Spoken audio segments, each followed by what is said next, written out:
Chers amis, bienvenue sur la bulle de sagesse numéro 126. Aujourd'hui, pour parler d'une forme de pouvoir un petit peu particulière qui est celle de l'argent.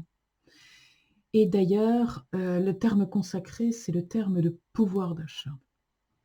En tant que pédagogue, j'ai souvent eu à répondre à des questions et des questionnements des parents sur l'argent de poche. Faut-il en donner? Combien faut-il donner? Etc. Je n'ai pas de réponse sur la somme à donner. Faut-il donner de l'argent de poche aux enfants? Eh bien, à partir d'un certain âge, il est judicieux de leur donner justement ce pouvoir pour qu'ils puissent apprendre à se l'approprier et à le maîtriser à sa juste valeur.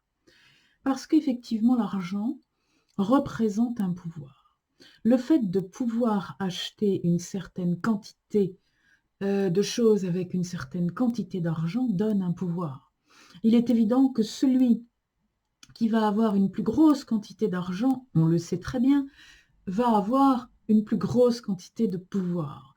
Qui mène le monde si ce n'est pas la liste de quelques très gros comptes en banque, la liste restreinte au demeurant de quelques très gros comptes en banque. Alors oui, l'argent est une énergie et c'est une énergie qui donne un pouvoir. Ce pouvoir, en tant que parents, il nous appartient d'apprendre à nos enfants à s'en servir. C'est-à-dire, il nous appartient d'apprendre à nos enfants à utiliser l'argent. Et pas simplement à l'économiser.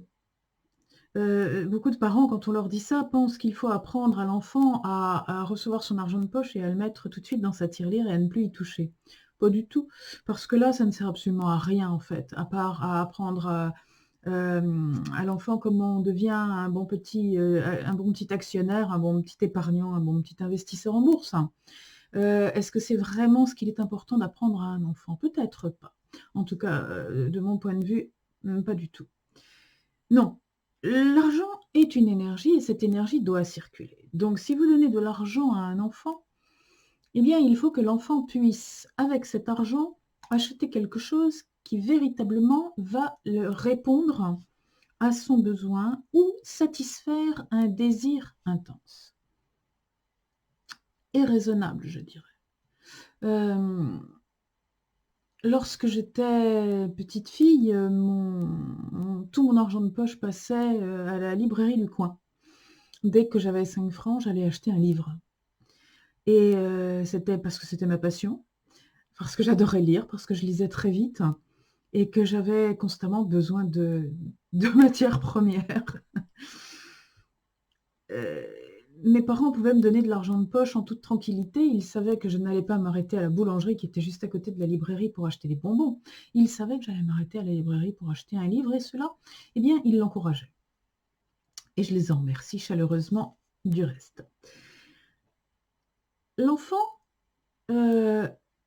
lorsqu'il reçoit son argent de poche, sait qu'avec cette quantité d'argent, il peut s'acheter quelque chose. Il sait qu'il va recevoir 5 € et qu'avec ces 5 €, il va pouvoir acheter quelque chose. Alors ça lui fait travailler un petit peu le calcul, les soustractions, ça lui fait travailler un petit peu la patience éventuellement, si ce dont il a envie ou besoin, n'est pas, dans les moyens du budget alloué pour la semaine. Je vous recommande plutôt de fonctionner en semaine qu'en mois parce qu'un mois, c'est très long pour un enfant et attendre son argent de poche pendant un mois, c'est vraiment long.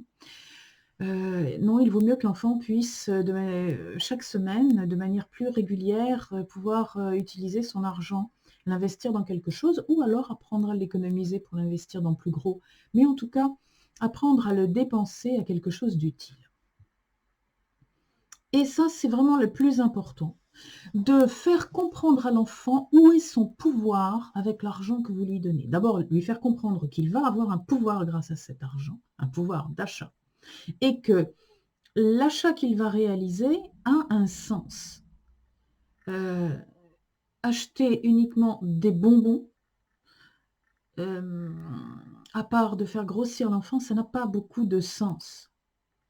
Il est très important que les parents, en plus de l'argent, donnent cette compréhension-là à l'enfant, lui permettent de comprendre ces choses-là. Parce que l'enfant va grandir l'enfant va devenir un adulte. Et combien d'adultes ne savent pas quelle est la valeur de l'argent? Combien d'adultes ne se rendent pas compte du pouvoir qu'ils ont avec leur argent? Alors certains malheureusement s'en rendent très bien compte, mais d'autres pas du tout. D'autres ne se rendent pas du tout compte lorsqu'ils achètent quelque chose, qu'ils donnent du pouvoir à des choses très négatives, on va dire, hein, pour employer un mot connu. Je l'ai déjà dit à de nombreuses reprises dans d'autres groupes, et notamment lorsqu'on parle de respect et d'environnement et de respect de l'environnement. Lorsque vous investissez dans des objets fabriqués en Chine, n'importe quoi et n'importe où, mais et quand je dis en Chine, il y a des tas d'autres pays, mais vous voyez ce que je veux dire. Fabriqués dans un pays qui paye très peu ses employés, voire pas du tout, qui emploie quelquefois de la main-d'œuvre de manière violente, sans la rémunérer, ni la respecter, des pays qui font travailler des femmes enceintes jusqu'à ce qu'elles ne puissent plus travailler, des pays qui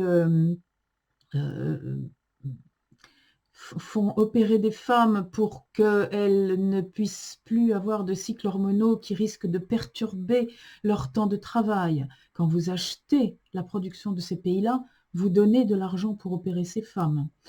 Quand vous achetez quelque chose qui sort d'une mine et que dans cette mine, au lieu de creuser des tunnels corrects et de les sécuriser, on envoie dans les tunnels d'origine, dans les boyaux d'origine tout petits et très étroits, des enfants en bas âge.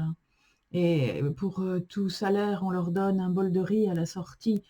Quelquefois, il y a de la radioactivité dans ces mines, etc. Lorsque vous achetez quelque chose qui sort de ces mines et que vous l'achetez pas cher, oh, c'est pas cher, dans des magasins qui font métier de vendre pas cher, eh bien, vous cautionnez ça. Vous cautionnez l'empoisonnement de cet enfant, vous cautionnez toutes ces choses-là. Donc, le pouvoir de votre argent renforce le pouvoir des exploiteurs. Le pouvoir de votre argent peut aussi aller à des gens qui font un travail correct.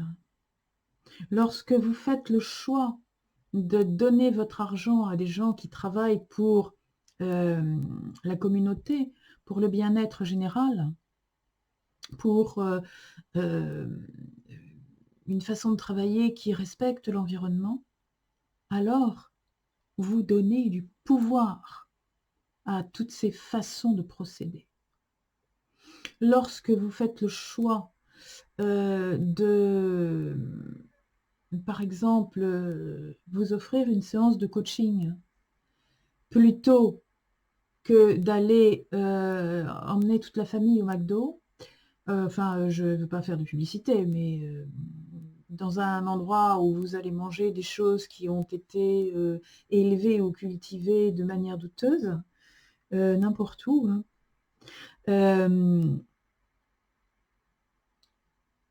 Vous faites le choix, en mettant votre argent dans la poche de quelqu'un qui s'occupe des autres, qui développe une certaine énergie, qui développe un certain type de travail, vous faites le choix de donner du pouvoir à cette énergie-là. Comprenez-vous?